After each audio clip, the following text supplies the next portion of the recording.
Bonjour à tous et bienvenue sur Business 24 Africa, la chaîne panafricaine d'information économique. Et merci de suivre Ecopress, votre magazine d'information économique et financière décrypté par des journalistes et experts. Démographie en Afrique, source de croissance ou de pauvreté, surtout après le discours polémique d'Emmanuel Macron en marge du G20 en juillet dernier. Le franc CFA de l'Afrique centrale est-il menacé de dévaluation? Voici les deux sujets qui seront donc décryptés par nos consultants. Je reçois à ce propos Borja Kobri, bonjour. Bonjour. Vous êtes le rédacteur en chef de la Tribune de l'économie, un hebdomadaire ivoirien d'information économique et financière, un habitué sur ce plateau. Merci d'avoir répondu à notre invitation. Merci. Je reçois encore une fois Dr Séraphin Prao, bonjour. Bonjour. Vous êtes enseignant-chercheur à l'université de Bouaké, vous êtes enseignant en économie. Merci également d'être venu discuter avec nous. C'est moi qui vous remercie. Alors, on se retrouve tout à l'heure pour la première partie de cette émission.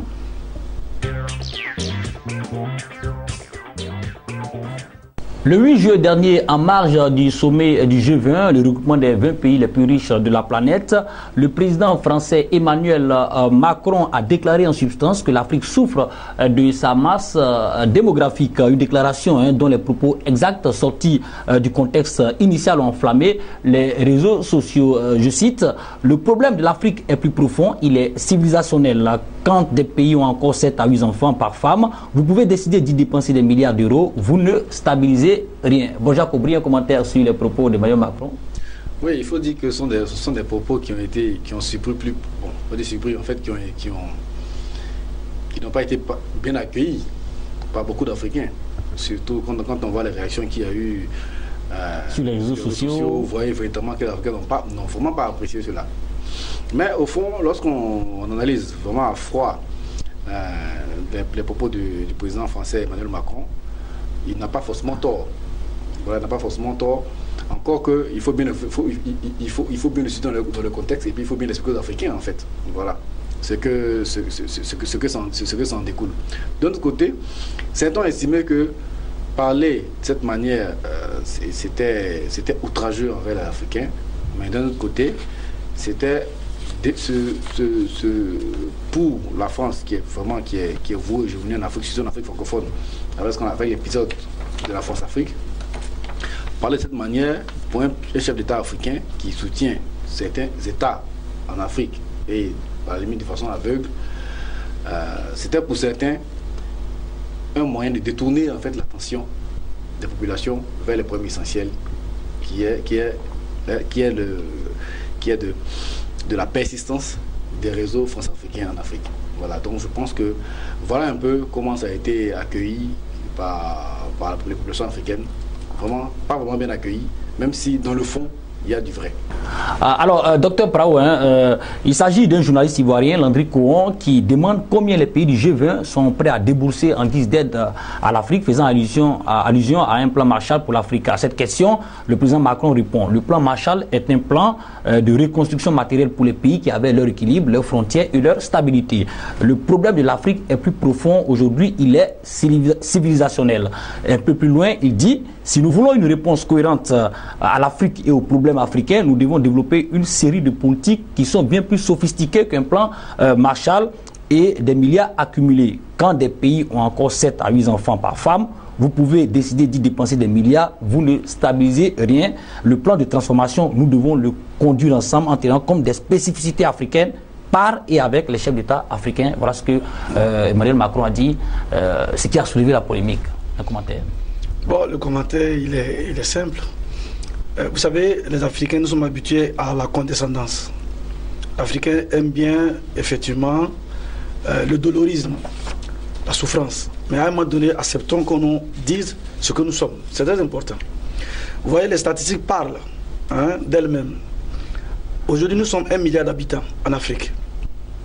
Et la population double.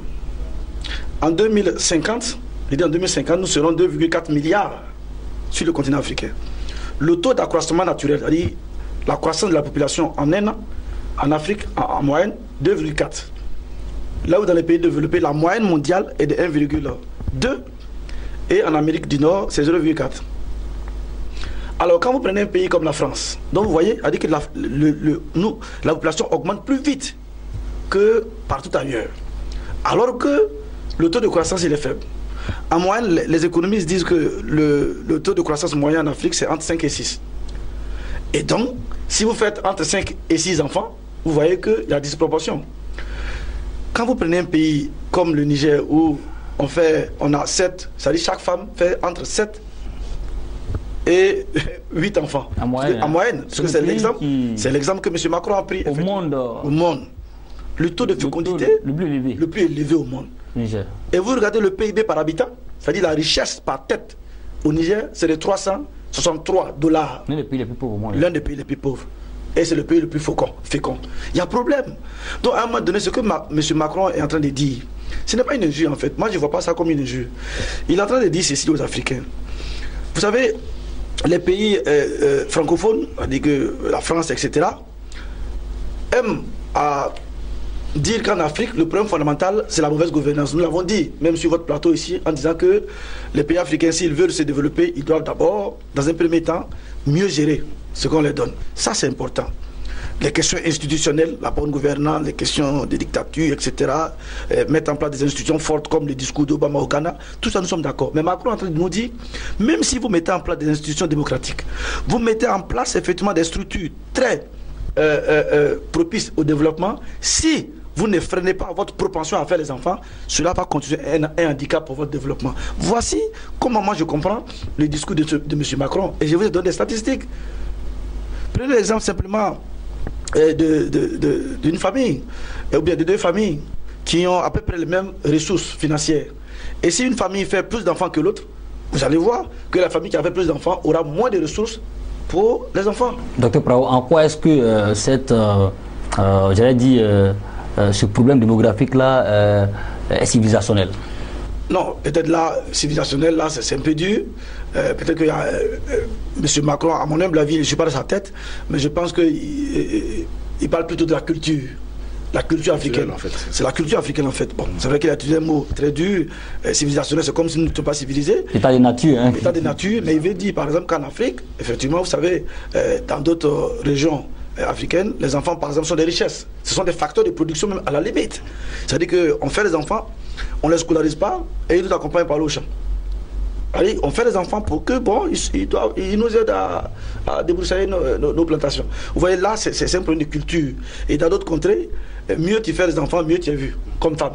Les femmes qui font beaucoup plus d'enfants, plus de 10 enfants, vous êtes mieux vus. Ça, c'est des problèmes, pas de civilisation, mais ce sont des pesanteurs culturels auxquels nous devons quand même faire face en Afrique. Donc, ce que Macron dit, je ne pense pas que cela doit très énerver les Africains, mais bien au contraire, nous devons dire comment cette population nombreuse, parce que le milliard d'habitants dont je parle, la moitié a moins de 25 ans.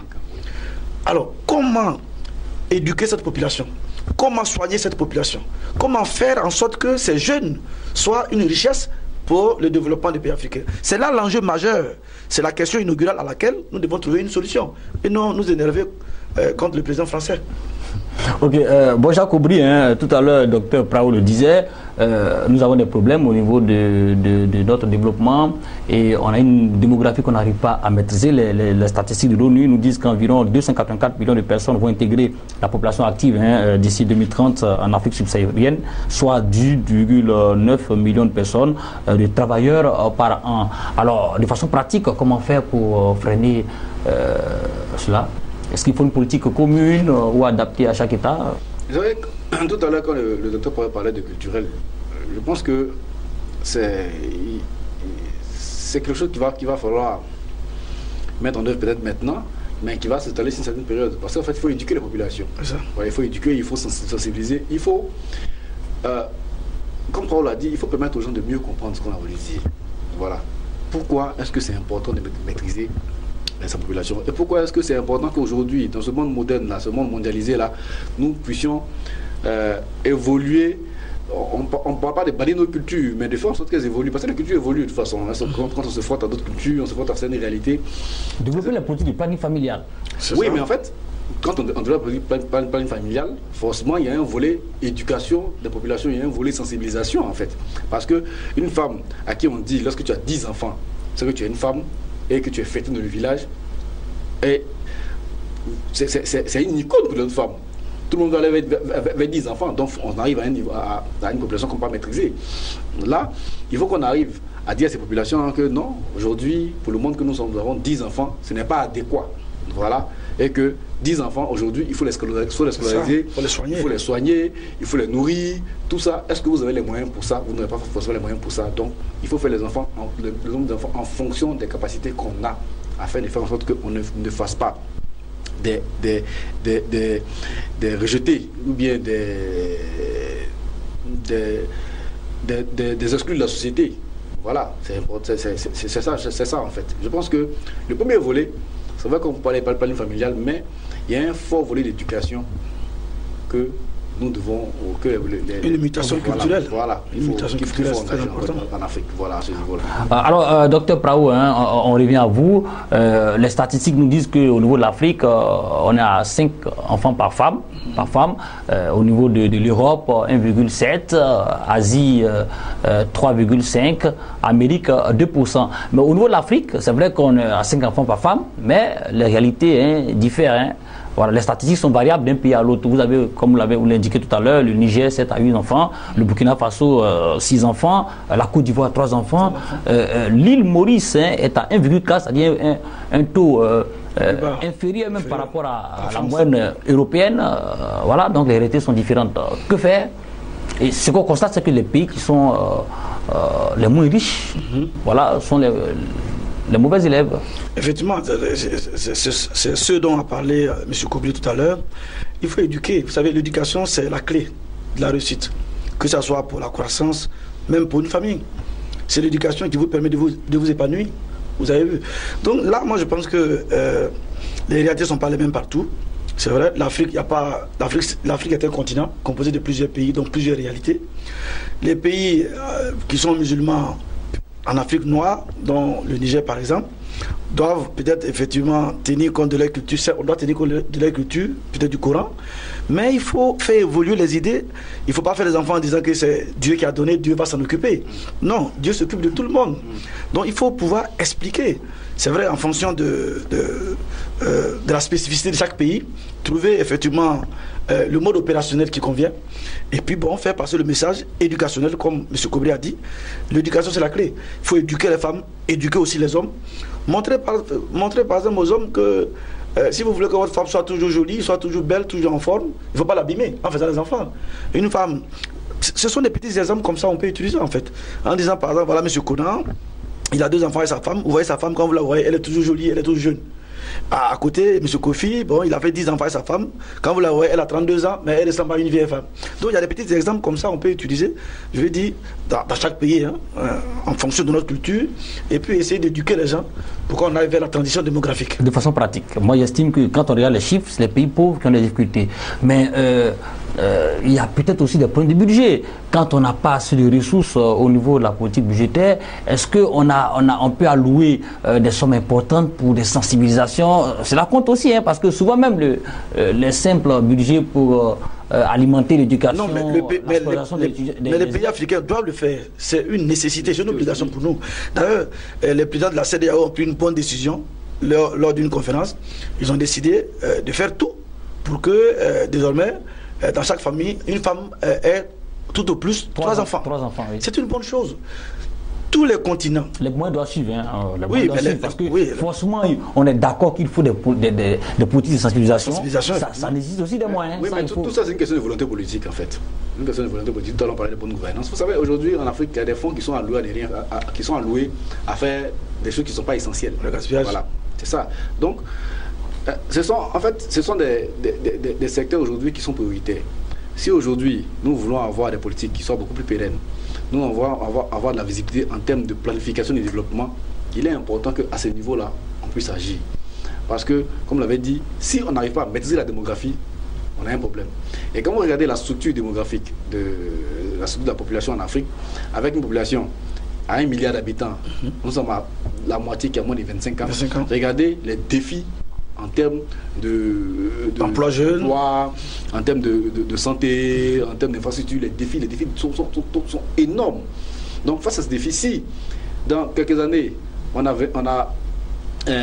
cette population-là qui est en dessous de 25 ans devienne une population qui est active, et nous continuons avec ce taux de fécondité là, donc plus tard, on aura peut-être 2 milliards d'habitants, avec peut-être 1,5 milliard qui ont moins de 25 ans. Et là maintenant, bon, si les choses n'ont pas suivi... Il y a eu aussi des progrès au niveau de la médecine. Le taux de mortalité maternelle a pratiquement baissé entre 1990 et 2015 de moitié. Et aussi l'espérance de vie a aussi augmenté. Voilà. Mais ce que M. Koubri est en train de dire, c'est juste. C'est vrai que le taux de mortalité a baissé, mais le taux de natalité, lui, n'a pas baissé. Et c'est ça. Voilà. Et pour que nous puissions aller vers ce qu'on appelle la transition démographique, c'est-à-dire au fil du temps, on doit voir que le taux de mortalité baisse et le taux de natalité également. C'est ce qu'on appelle la transition démographique. Toutes les économies émergentes ont connu cette transition démographique. Et c'est ce qu'on attend du continent africain. Vous voyez, il y a un pasteur anglican, un brillantissime économiste, Robert Malthus, disait que la vie est un banquet. Et il disait qu'au banquet de la nature, lorsque les ressources augmentent de façon arithmétique et que la population augmente de façon géométrique, écoutez, la population n'aura pas de subsistance. C'est-à-dire qu'on n'aura pas de nourriture pour cette population et on n'aura pas d'argent pour les soigner. Et une telle économie va à sa perte. Et donc nous sommes aujourd'hui obligés, et moi je pense que le discours de Macron est un bon discours, si j'ai pu m'exprimer ainsi, parce qu'il faut que ça réveille les Africains, pour que nous mettions en place les bonnes politiques de planning familial, les bonnes politiques d'éducation, comme M. Koubri l'a dit, là où nous gaspillons les ressources, parce que si effectivement on ne maîtrise pas le taux d'accroissement naturel qui se situe aujourd'hui aux alentours de 2,5, alors que c'est ailleurs la moyenne c'est 1,2, c'est un problème. C'est fondamentalement un problème. Il a dit, ces jeunes, comment on va les éduquer? Comment on va les soigner? Or, le chômage des jeunes, a dit la Banque mondiale, c'est une bombe à retardement. Et si nous ne voulons pas que la jeunesse soit une bombe à retardement, il faut l'éduquer. Or, pour l'éduquer aussi, il faut avoir les moyens. Donc, du coup, il faut que nous maîtrisions notre démographie. Sinon, auquel cas, on ne va pas atteindre le développement. Un autre aspect aussi à ne pas négliger, hein, c'est que selon les statistiques, les chiffres qui nous parviennent, c'est que plusieurs jeunes des pays de l'Interland viennent vers les pays côtiers. Vers les pays côtiers parce que c'est là qu'il y a la richesse. C'est aussi un problème pour ces pays côtiers. Vous avez par exemple la Côte d'Ivoire qui reçoit chaque année des milliers de jeunes Nigérians, Burkinabés, Maliens, parce que la richesse est bien évidemment vers la mer, pareil pour le Ghana, pareil pour le Nigeria. C'est aussi... Oui, quand on parlait, en fait, vous savez, bon, ça je pense que c'est naturel, hein. Depuis toujours, dans l'histoire, en termes d'immigration, la population, toujours ont tendance à migrer vers les cours d'eau, vers les zones côtières, ça c'est naturel, même en matière de développement industriel. Mais c'est un problème pour les gouvernants de ces pays aussi. Oui, c'est ça, parce que, véritablement, comme vous avez dit, si en Côte d'Ivoire, on a un taux de fécondité qui n'est pas très élevé, tandis qu'au Niger, il est trop élevé, c'est comme si les problèmes du Niger se répercutent automatiquement sur les problèmes de la Côte d'Ivoire. Alors que, véritablement, de planification, ce n'est pas des choses qui ont été prévues. C'est ça. Voilà pourquoi, au-delà de l'éducation, il est important que nous menions des politiques communes. C'est ça, globales. Politique globale en termes au niveau sous-régional. Voilà, sous-régional. Au niveau de l'UOMO, au niveau de la CEDEAO, pour essayer, dans cette espace communautaire-là, essayer d'apporter des solutions qui soient idoines. Voilà. Donc en termes de mobilité des populations, en termes de convergence des politiques économiques, en termes je peux dire en tout cas, en termes de projet de développement qui soit communautaire, il est important que nous menions des politiques communes. Parce que ce sont des problèmes, c'est vrai, mais aujourd'hui, nous sommes dans un espace de libre circulation. Donc, comprenez que si ça va en Côte d'Ivoire, et on parle chaque fois de milliards, on parle de croissance, on dit que la Côte d'Ivoire, l'économie de l'UEMOA, on tire la croissance forcément, comprenez que pour ceux qui ne peuvent pas aller en Europe, ou qui ne peuvent pas traverser l'eau, on se dit, bon, nous, on n'a pas besoin de traverser l'eau, on prend un véhicule, on prend le train, on va à Abidjan, on se cherche. Voilà, et avec tous les soucis que ça crée. Voilà, donc, au-delà d'avoir la volonté politique, il faut aujourd'hui que nous ayons des politiques communautaires qui soient beaucoup plus efficaces, beaucoup plus volontaristes. Et comme il a dit, peut-être que c'est un premier pas au niveau de l'UOMOA d'avoir prévu, d'envisager qu'aujourd'hui nous menons des politiques afin de permettre que dans la l'UOMOA nous atteignions un taux de 3 enfants par femme. Voilà. Ok, Dr Prao. Oui, effectivement, ce qu'il dit, il a d'autant plus raison. Quand vous voyez aujourd'hui, moi c'est avec émotion que je regarde tout le temps la télévision, mes frères africains mourir dans les eaux, c'est dangereux. Je ne sais pas si les Africains voient. Et ce sont les conséquences d'une démographie non maîtrisée. Puisque Monsieur Prao, qui a un exemple, si j'ai 10 enfants et que j'ai un salaire de 200 000, pensez-vous que je peux bien scolariser mes enfants? Non. Pensez-vous que je peux bien soigner mes enfants? Non. 2 iront à l'école, les autres non. Et ça conduit à la prostitution, à la délinquance. Et ceux qui sont fatigués, qu'est-ce qu'ils disent? Ben, je vais tenter ma chance. S'ils ne passent pas par la Libye pour être tués, c'est aller mourir dans les eaux. Donc aujourd'hui, je pense que nous devons faire les enfants par rapport au prorata de nos moyens. Et c'est ce que M. Macron dit. Vous êtes un pays pauvre. C'est vrai qu'on dit que la table du pauvre est pauvre et son lit est fécond. Mais il faut qu'on arrive quand même à maîtriser nos pulsions pour que, effectivement, nous fassions les enfants par rapport à nos moyens. Je pense que nous devons aller de façon indéniable vers cette politique-là. Ce discours ressemble à celui de Nicolas Sarkozy en 2007 à Dakar. À Dakar. Oui, bon, c'est vrai, Nicolas Sarkozy a dit que l'Afrique n'était pas rentrée dans l'histoire. Bon, c'était un peu plus dur parce que là, c'était postulé et non démontré. Or là, je pense que les chiffres démontrent bien que en Afrique, nous avons les taux les plus élevés, alors que nous avons les taux de croissance les plus faibles. Alors, certains économistes estiment que pour les pays, avoir une population nombreuse est une chance. Voilà, on a le cas du Nigeria, des entreprises des pays occidentaux arrivent dans ce pays, investissent, parce qu'ils estiment qu'on a une classe moyenne capable de consommer. Effectivement, même du point de vue théorique. Du point de vue théorique d'abord, j'ai cité Robert Malthus, qui trouvait que la pression démographique est mauvaise pour la croissance. À rebours, il y a une autre économiste qu'on appelle Esther Bozerat, qui, elle, par contre, trouve que la population peut être une chance, n'est-ce pas, pour la croissance. Et donc, là, vous vous situez effectivement dans sa démonstration, elle dit ceci. Elle dit qu'une population qui est soignée, une population qui est très éduquée, c'est une force pour la croissance. C'est ça.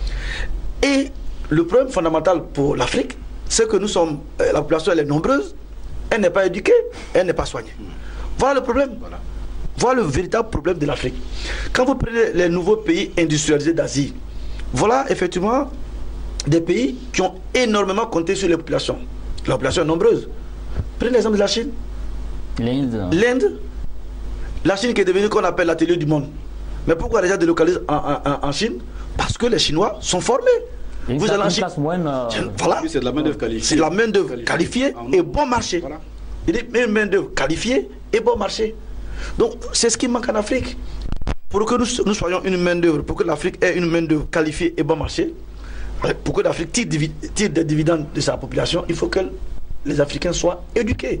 Or, au temps présent, nous avons les taux les plus bas au niveau du taux de scolarisation, par exemple, du secondaire. Là où la moyenne mondiale se situe à 90%, nous sommes en deçà, aux alentours de 53%. Donc, il y a encore un problème à faire, un problème, un épineux problème à résoudre. C'est la question de l'éducation. Et c'est pourquoi, effectivement, M. Macron a dit, pour bien éduquer nos enfants, moins nous avons des enfants, plus nous avons les ressources disponibles pour les éduquer. Alors, bon, Jacques Aubry, la polémique sur les réseaux sociaux par rapport au discours de Macron. Oui. En fait, il faut comprendre, comme on a dit qu'il y a du vrai dans ce qu'il a dit. Mais il faut comprendre aussi les Africains. Vous voyez, de tels propos venant de Macron, les gens l'ont pris au premier degré. Parce que la transition démographique, c'est un pan quand il parle de tout ce qui est de politique plus sophistiquée en fait. Parce que dedans aussi, comme on le disait, il y a la bonne gouvernance. Aujourd'hui, s'il y a une levée de boucliers des Africains, quand on propose au Macron, c'est parce qu'aujourd'hui, qu'on le veuille ou pas, la France-Afrique continue de perdurer. Il y a, surtout en Afrique francophone, des États qui sont soutenus par la France, tout en sachant que ces États-là ont des soucis de bonne gouvernance. Voilà. Et ce qui pose demain le point de... Voilà, forcément, ça va impacter sur le développement de ces pays-là. Voilà. Donc, c'est vrai que c'est important aujourd'hui que nous menons ces réflexions, ces actions dans le sens de la transition démographique. Mais il faut que ça fasse partie, comme il a dit, de toute une politique. Mais cette politique, il faut que, quand on demande aux Africains de baisser la naissance, mais il faut que de l'autre côté, la France aussi arrête de soutenir des gouvernements, des dictateurs qui sont clairement qui sont totalement en dehors de ce qu'on appelle la bonne gouvernance, qui ne sont pas des États démocratiques. Il faut qu'on arrête ça. Et puis, voilà. il faut qu'elle arrête aussi de nous imposer des contrats léonins. Voilà. Quand vous prenez par exemple le métro qui doit coûter 918 milliards de francs CFA. Le métro de la Côte d'Ivoire. Le métro de la Côte d'Ivoire, alors qu'au Sénégal, c'est 500 milliards et en Éthiopie, 300 milliards. Vous voyez la différence. Voilà. La Côte d'Ivoire, la vache à lait, dont on vient puiser l'argent. C'est M. Macron qui met la pression, une pression très amicale sur le président ivoirien. C'est une entreprise française qui... Voilà, une entreprise française qui doit effectivement... Donc là... Un consortium. Voilà. Un consortium, c'est juste... Donc là, quand vous voyez, en fait, donc, ça permet de comprendre un peu la réaction des populations sur les réseaux sociaux. Par exemple, on se dit, bon, il ne faut pas qu'on utilise la question de la transition démographique pour aujourd'hui cacher la réalité des relations entre la France et les pays africains, qui est beaucoup plus, je peux dire, dramatique. Parce qu'en réalité, quand les jeunes travaillent, quand il y a du boulot, les gens sont occupés, il y a moins de possibilités de penser à faire des enfants. Ceux qui sont éduqués, effectivement. Voilà. Donc je pense que, vous savez, si les gens avaient de l'espoir, des possibilités ici, ils n'iraient pas s'exiler. Et qui allait hors de chez lui? Personne. Voilà, on est mieux que chez soi. Voilà. Mais c'est parce que ici, il y a même le minimum. Dans bien des cas, c'est pas fait. Voilà.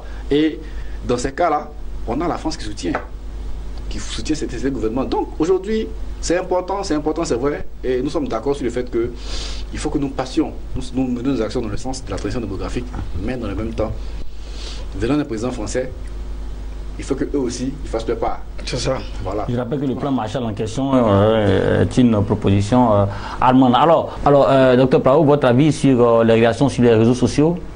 Les populations ont quand même raison. Hein. Elles ont raison de s'énerver un peu par rapport au discours de M. Macron.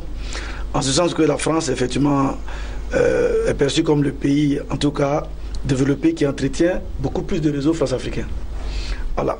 La France soutient effectivement des présidents africains qui sont au pouvoir depuis plus de 20 ans.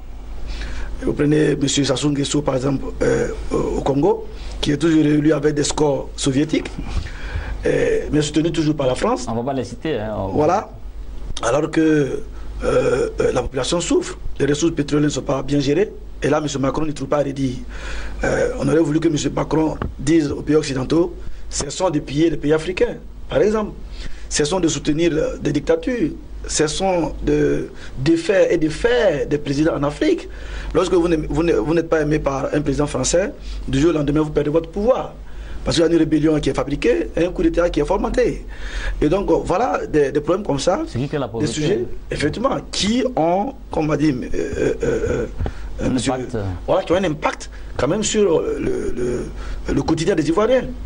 Voilà, quand vous créez du désordre partout, des guerres inutiles, que notre pays a connu dans notre pays, pendant 10 ans, sur l'état économique que nous avons accusé en Côte d'Ivoire ici.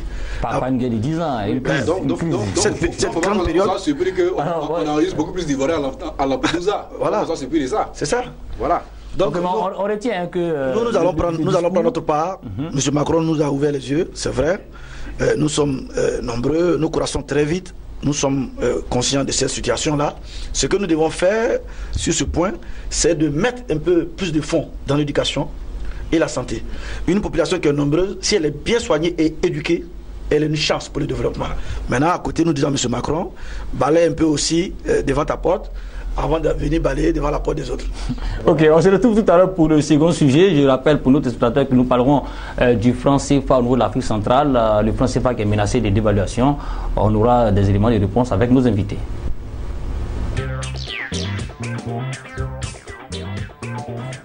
Alors, nous abordons le second sujet de cette émission. Depuis quelques semaines, l'actualité économique africaine est dominée par une probable dévaluation du franc CFA de la zone CEMAC. La zone CEMAC, c'est la communauté économique monétaire de l'Afrique centrale qui regroupe 6 pays, le Cameroun, le Gabon, la Guinée équatoriale, la Centrafrique, le Tchad et le Congo-Brazzaville. Nous parlons d'une dévaluation à hauteur de 50%. 1 euro pourrait équivaler, n'est-ce pas, pourrait dépasser 1300 francs CFA, mais de l'Afrique centrale. Alors, un rapport même du Trésor français qui a arrêté le franc CFA indique que les pays de l'Afrique centrale ont épuisé rapidement leurs réserves dans le compte des opérations, à contrario des pays de l'UEMOA pilotés par la Côte d'Ivoire, le Sénégal et autres. Docteur Paraou, un commentaire? Oui, bon, le commentaire à chaud sur effectivement le débat sur la probable dévaluation effectivement du ZAF. Le ZAF, c'est le franc CFA de l'Afrique centrale, et le ZOF, c'est le franc CFA de l'Afrique de l'Ouest. Fondamentalement, ce sont des économies qui dépendent du pétrole. Et quand le prix du pétrole se comporte mal sur les marchés internationaux, ce sont des devises qui manquent à ces pays-là. Et du coup, ces pays-là ont des problèmes au niveau de leur croissance. Le taux de croissance. On rappelle que sur les 6 pays, il y a 4 pays quand même qui dépendent du pétrole. Qui dépendent du pétrole. Gabon, voilà, le Congo et le Tchad. Et donc, vous voyez, et ces pays-là n'ont pas un taux de croissance vraiment élevé. En moyenne, ces pays connaissent un taux de croissance de 1%. Et au niveau du déficit budgétaire, il se situe à peu près 5%. Le taux d'endettement, il est à peu près aux alentours de 44%.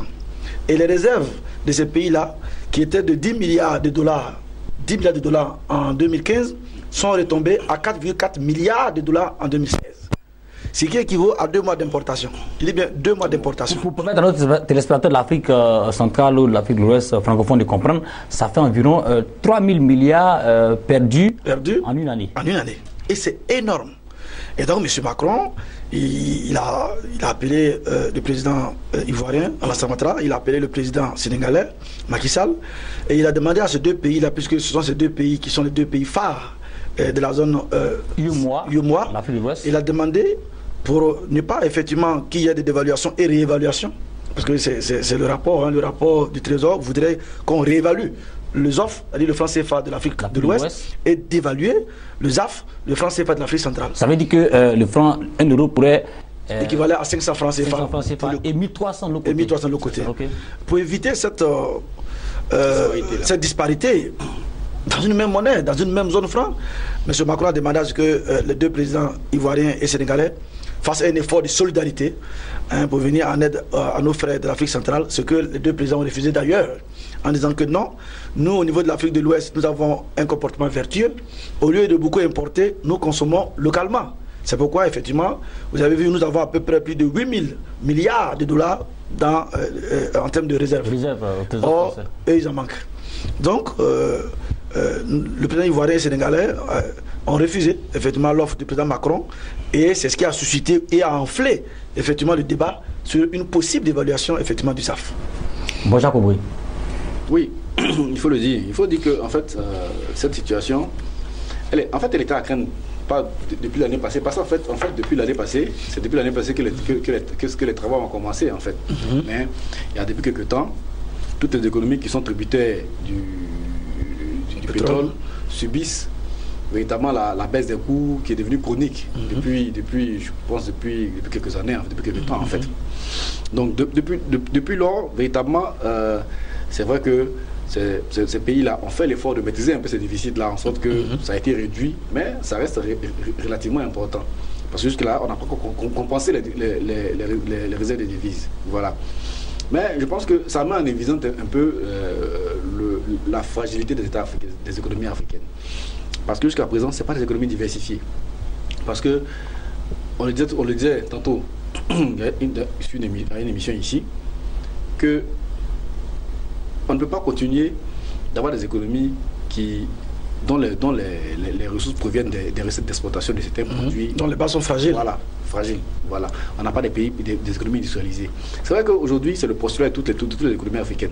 On veut tous passer à une transformation structurelle de nos économies pour passer maintenant des économies qui soient en grande partie agricoles, primaires, pour passer maintenant des économies beaucoup plus industrialisées, tout ça. Mais jusqu'à présent, il y a des balbutiements. Je pense que ça doit être un signal d'alarme pour nos pays. Parce que jusqu'à aujourd'hui, la zone CEMAC n'est pas à l'abri. Voilà, on n'a pas encore. Si la zone UEMOA n'est pas prête à compenser, bien à être solidaire à cette zone-là, forcément, il faut comprendre que on s'achemine allègrement vers une situation comme ça. Parce que depuis l'année passée, certains observateurs, certains économistes avaient commencé à tirer la sonnette d'alarme. Voilà. Mais, à la lumière vont les choses, avec un coût du pétrole qui véritablement, qui est toujours encore pratiquement à moitié prix, hein, voilà, par rapport qui est toujours très bas, qui se comporte très mal, avoir des économies qui tardent à se diversifier. En fait, plus le temps passe, plus on s'achemine vers une situation d'évaluation. Alors, docteur Praou, il n'y a pas de perspective à l'horizon. Alors, quelles pourraient être les conséquences d'une éventuelle dévaluation? Voilà, et vous me donnez l'occasion effectivement d'expliquer une chose. C'est que c'est vrai qu'il y a le débat, il s'enfle, il est sur Internet, dans la bouille des hommes politiques, des journalistes, mais je ne pense pas, à mon humble avis, je ne pense pas que la France accepte qu'il y ait une dévaluation du ZAF et une réévaluation au niveau du ZOF. Ce serait éclater la zone franc dans son ensemble. Comment vous pouvez comprendre que vous ayez une même monnaie qu'on appelle CFA et qu'une zone accepte la dévaluation et une autre une réévaluation? La France ne va pas courir ce risque-là. Si le ZAF est dévalué, je vous dis, c'est la zone franc même qui s'éclate. C'est la zone franc qui disparaît même, on va dire. Au-delà... Comment? Parce qu'on veut avoir des arguments. La France, effectivement, est la tête fêtière de ces zones francs. 8 pays au niveau de l'UEMOA, 6 pays au niveau de la CEMAC et la France elle-même. Ça fait 15. Et c'est la France qui est la patronne de cette zone. Maintenant, ce que vous demandez à la France, c'est de dire, il y a une sous-zone qu'on appelle CEMAC, je vais dévaluer effectivement là-bas la monnaie, et dans la sous-zone UEMOA, je vais réévaluer leur monnaie. D'abord, rien ne dit que la zone, les experts de la zone UEMOA vont accepter une réévaluation. À quoi ça rime d'avoir une monnaie forte lorsque vous êtes une économie une économie extravertie comme la nôtre? Vous comptez sur quoi? La Côte d'Ivoire compte essentiellement sur la vente de ses produits phares, le café et le cacao. Et donc, la Côte d'Ivoire a intérêt à ce que nous ayons une monnaie faible pour que nous dopions effectivement la compétitivité de notre économie pour pouvoir exporter, comme la Chine. La Chine mène une politique de monnaie faible pour baisser les coûts parce que c'est une économie qui compte beaucoup sur les exportations de ses produits, la Chine. Donc c'est la même chose que nous devons faire. Donc rien ne dit que la Côte d'Ivoire va accepter, enfin, je vais dire les pays de la zone UEMOA vont accepter une réévaluation effectivement d'une monnaie. Mais le discours des experts du Trésor français n'est pas rassurant. De façon claire, des dossiers ont été mis sur la table d'Emmanuel Macron pour... oui, ça, ce sont des dossiers techniques. Et le franc CFA, il faut la gérer de façon politique. C'est ce que je suis en train de vous dire. C'est vrai que les experts ont déposé. Moi, si j'étais à la place de Macron, je n'allais jamais accepter qu'il y ait une réévaluation d'un côté et une dévaluation d'un côté. Ce serait courir le risque effectivement de la fin de la zone franc. Or, je vous dis, le fait que nous déposions 50%... C'est ce que vous arrangerez, vous autres. C'est ce qui nous arrangerait. C'est ce qui nous arrangerait, effectivement, nous autres anti-CFA, les détracteurs du franc CFA. C'est ce que nous attendons. Et M. Macron ne va pas courir le risque, effectivement, d'arriver à là. Il va tout faire, même s'il faille même, effectivement, accorder des lignes de crédit, effectivement, aux économies de la CEMAC. La France va le faire. Selon les experts, je reste avec vous, selon les experts de l'Afrique centrale, la France devrait considérer les accords de coopération monétaire qui disent que la France doit garantir la convertibilité illimitée du franc CFA. La France, en exécution de son obligation contractuelle, doit injecter les devises, les économies exsangues de l'Afrique centrale pour éviter la dévaluation projetée qui sera préjudiciable à son espace. Effectivement, donc je pense effectivement que la France va effectivement injecter beaucoup plus de milliards, va aider, peut-être pas directement, mais par le biais du FMI. La France, effectivement, peut-être de façon subtile, demandera au FMI de soutenir ces économies-là. Parce que, je dis encore une fois, et ça, Christine Lagarde pourra jouer un rôle. Et effectivement, vous verrez, dans les prochains jours, le FMI va venir au secours des économies de la CEMAC. Parce que M. Macron ne va pas courir le risque, encore une fois, de voir éclater la zone franc. N'oubliez pas que lorsque nous déposons nos réserves de change, c'est-à-dire la moitié de ce que nous gagnons lorsque nous vendons nos productions à l'étranger, nous les gardons effectivement au Trésor français. Et pensez-vous que la France n'utilise pas ces réserves-là? Si, la France place effectivement notre argent sur les marchés financiers et les bénéfices, pour ne pas les dividendes, les retours sur investissement que la France gagne sur ces fonds-là, c'est ce que la France utilise pour vous donner lorsque vous avez besoin d'argent, sous forme d'aide publique au développement. Non, c'est la vérité. C'est ce qui est la vérité d'ailleurs. C'est la vérité. Est-ce qu'on a des sources Mais vous pensez que vous trouvez normal que vous déposiez l'argent au Trésor français et que les techniciens du Trésor laissent effectivement l'argent sur le compte bancaire et à ne pas placer cet argent? Bon, on considère qu'on spécule là-dessus parce qu'on n'a pas de sources. Bon, mais c'est ce qui est la vérité. En fait, je vais aller un peu dans le sens du docteur, mais surtout pour venir ce que vous avez dit. Parce qu'il y a des accords de coopération.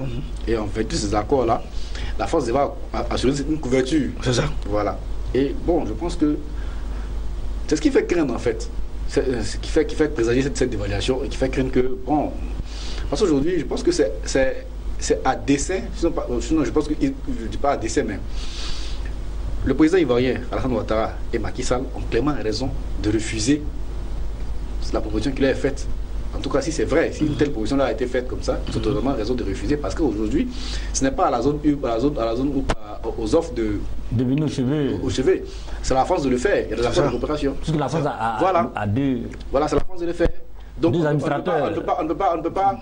Parce que ce débat-là, il a commencé à alimenter des partis depuis l'année passée. On ne peut pas alimenter un débat d'évaluation. C'est comme si on ne peut pas l'esprit des gens à ça. En fait. C'est ça, c'est ça. Mais non. Il faut respecter les accords de coopération. Ils sont clairs. Si on veut toujours, parce qu'aujourd'hui, on le dit, il est un des détracteurs du franc CFA. Il y en a beaucoup aujourd'hui. C'est un mouvement qui commence à prendre de l'emploi en Afrique. Si la France continue toujours de soutenir que le franc CFA, c'est une bonne monnaie, bon, il faut respecter les accords. C'est ça, il faut respecter les accords. Voilà. Et puis au-delà même de, on va dévaluer, vous savez, de façon conjoncturelle aujourd'hui, les pays de la zone UEMOA crient victoire. Bien, ces pays-là sont très heureux du fait qu'effectivement, ils accumulent effectivement des réserves au niveau du trésor français. Mais qui nous dit que dans 5 ans, peut-être que ça ne sera pas le contraire. Donc voilà, l'UEMOA peut-être sera en déficit parce qu'effectivement, on n'aura pas eu beaucoup de réserves au niveau de la vente de nos cacao, etc. etc. Au-delà de ce débat, fondamentalement, ce que moi j'interroge, c'est même l'existence même aujourd'hui du franc CFA. Pourquoi plus de 50 ans après l'indépendance des pays ne peuvent pas prendre leur indépendance monétaire? C'est là la question fondamentale. Aujourd'hui, de façon conjoncturelle, eux, ils ont des soucis, nous sommes très heureux, mais demain, voyez-vous, c'est la parité que nous avons avec l'euro qui pose problème.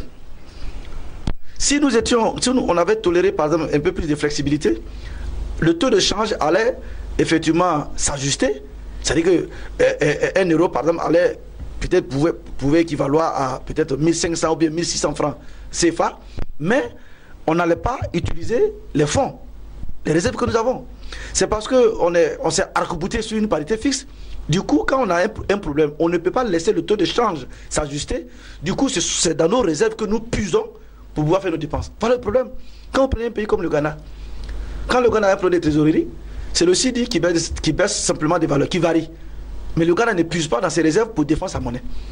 Or, c'est le cas aujourd'hui avec la zone CEMAC. Donc, au-delà de ce débat persistant sur la dévaluation ou pas, la question pour moi inaugurale, la bonne question c'est de poser, est-ce que nous devons rester encore aujourd'hui dans effectivement ce esclavage monétaire qu'est le franc CFA? Voilà la question, à mon humble avis, que nous devons poser aujourd'hui aux Africains. Est-ce que 50 ans après l'indépendance, vous ne pouvez pas créer votre monnaie? Est-ce que 50 ans après l'indépendance, vous ne pouvez pas prendre en main votre destinée monétaire?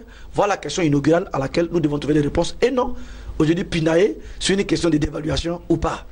Parce que je vous ai dit, M. Macron ne va pas courir le risque de permettre une réévaluation d'un côté et une dévaluation de l'autre. Jamais. Mais c'est aux Africains aujourd'hui de nous poser des bonnes questions. Et la bonne question, c'est celle-là. Quittons la zone franc pour avoir une monnaie typiquement africaine, en restant toujours en union, je veux dire, mais décoloniser cette monnaie-là, ne plus déposer nos réserves d'échange au trésor français. Parce que vous voyez, M. Kobri. Nous sommes réalistes pour l'instant, nous sommes dans la zone franc. Jacques Kobri, depuis la mise en place de l'euro, la branche commerciale de la France est déficitaire et son PIB, j'allais dire, de taux d'endettement avoisine les 100%. Pareil pour les pays de l'Union européenne, à part l'Allemagne, mais pour autant, l'euro n'a pas été dévalué.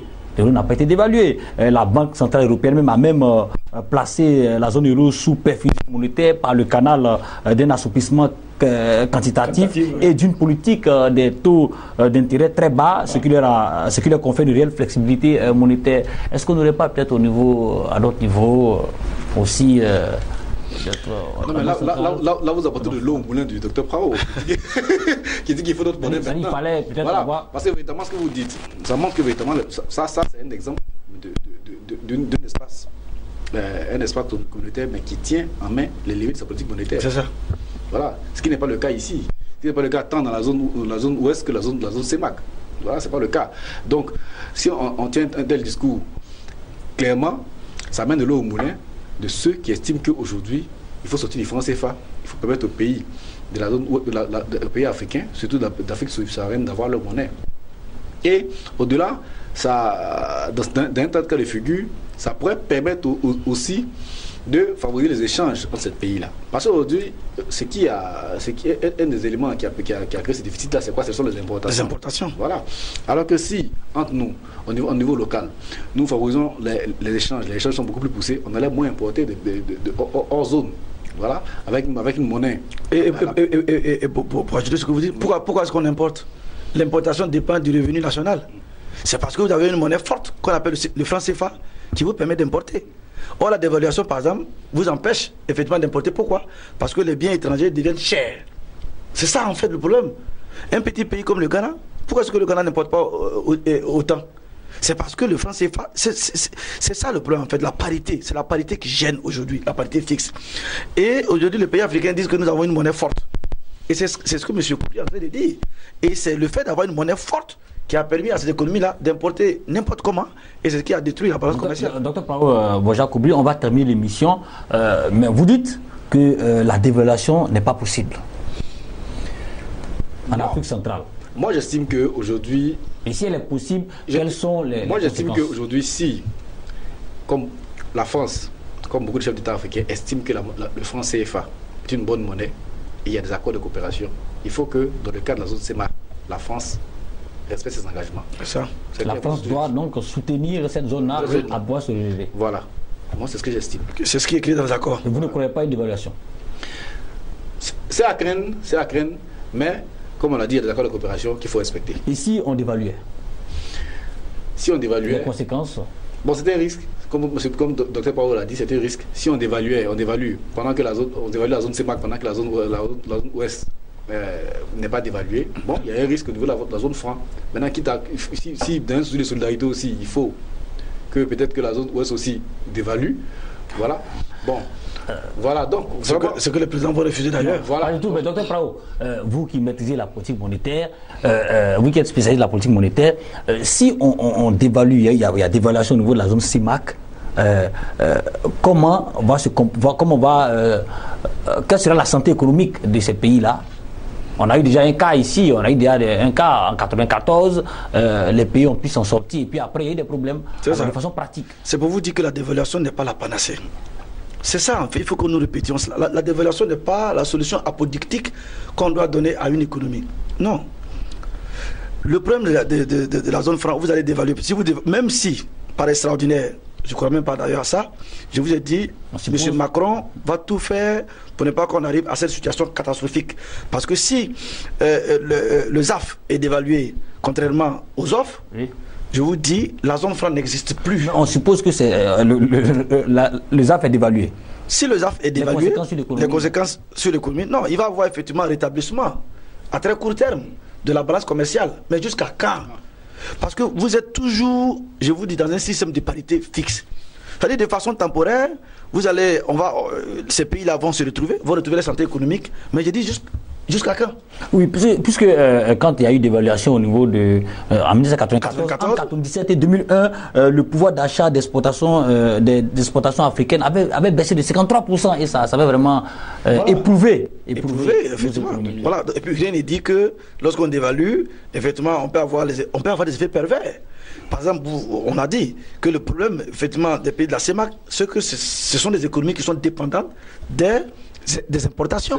Si vous dévaluez encore et que vous renchérissez effectivement les produits importés, ça devient encore plus compliqué. Vous vous retrouvez dans une cascade qu'on n'arrivera même pas à maîtriser. Et donc pour moi, la solution, c'est de réfléchir aujourd'hui à un régime d'échange qui est compatible à nos économies. Et à mon humble avis, nous sommes arrivés à une époque où le taux d'échange fixe ne nous arrange plus. Vous connaissez ma position, monsieur. Moi, je suis anti-franc CFA. C'est une monnaie qui ne m'arrange pas. C'est une monnaie qui dépouille l'Afrique de toutes ses richesses. C'est une monnaie qui dépouille l'Afrique d'avoir les guidons de sa politique monétaire et donc de sa politique économique tout court. C'est une monnaie qui nous empêche d'utiliser effectivement la politique économique pour enrichir les concitoyens. Vous connaissez ma position là-dessus. Ça aurait été moi, il y a longtemps que nous sommes sortis effectivement du franc CFA et que nous avons créé notre monnaie, une monnaie typiquement africaine. C'est-à-dire que les pays qui sont dans la zone UEMOA, on se met ensemble et on crée une monnaie. On peut l'appeler, je ne sais pas, franc africain, I don't know. Mais toujours est-il que il faut que ce débat-là, où réévaluation et dévaluation amène les présidents africains à une profonde réflexion sur la nécessité même de pérenniser ce système colonial. Voici fondamentalement ma position. Boja Koubri, quelle solution pour aider cette zone à pouvoir une évaluation? Je pense que c'est une... il faut vraiment mener des réflexions vraiment approfondies là-dessus.